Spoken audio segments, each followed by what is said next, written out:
Hi NCCVT teachers, it's Rye Culver here, and I worked with a group on the 14th and 15th of June to produce this hyperdoc.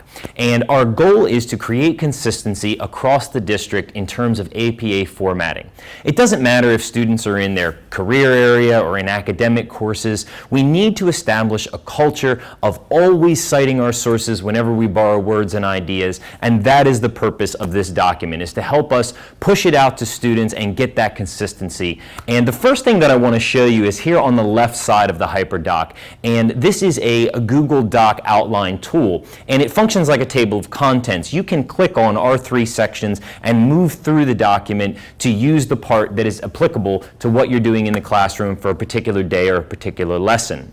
There are three sections in this document. In just a second I'll get into the details of what those contain, but for now the first section deals with the formatting of the essay, the second section deals with in-text citations, and the third section deals with reference citations. So let's have a look at what the document contains.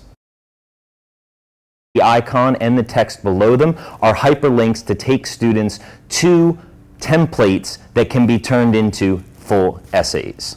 Now we have Microsoft Word and Google Docs, depending on what you prefer in your classroom, and we've tried to provide some students in our other videos some resources and some guidance on how to use a template, but it may be something you have to go over in the classroom. If you would like students to learn the word processing techniques to create a template themselves or to APA format a document from scratch, the second thing we've provided at the bottom are two videos, one for Microsoft Word and one for Google Docs. They're under 2 minutes each. You can push these out to students in your Schoology courses or show them in your classes, and students can learn how to do the word processing techniques to format the essays themselves. So that's section 1, 2 resources, links to templates, and links to video if you want students to do the formatting from scratch. Section 2 of the document deals with in-text citations, arguably the most important part of APA formatting. Also the part that probably gives the students the most difficulty. So what we've done in this section is a couple of things. We've given an explanation of the theory behind in-text citations and explained what the basics are about providing those three pieces of information. But then what we've done is list exceptions with examples. If you look through the document, you will see that we've gone through the basic things that can happen when you're trying to form an in-text citation and given students an example of how to modify that basic format they see at the top to meet the need of the source that they're using. After that, we have a sample paragraph. That sample paragraph contains 3 in-text citations for students to see examples of those citations in writing. So in that paragraph, we see a full citation at the end of a sentence, we see a truncated citation when the author has been introduced, and we see that when paraphrasing and not using a direct quote, students still need to provide that full in-text citation.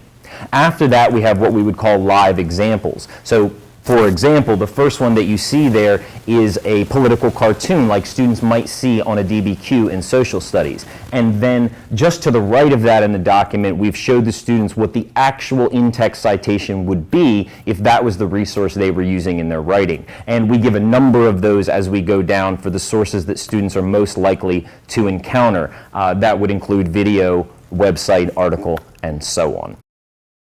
In the third and final section of the document, we have tackled reference citations, which we know can be a little bit tricky. Now, in the APA folder, we have all those web resources to help students produce those reference citations at the end of the paper, but we did want to make a concise resource. So students here in section 3 have both the formatting model or the template for the citation, and they also have an example. The final thing that we've done here in this section is provide links to the resources. So all those blue hyperlinks will actually take you to the Purdue OWL or another site to show you that this is the correct format. So students can go through there and find the most common examples to create reference citations for their work.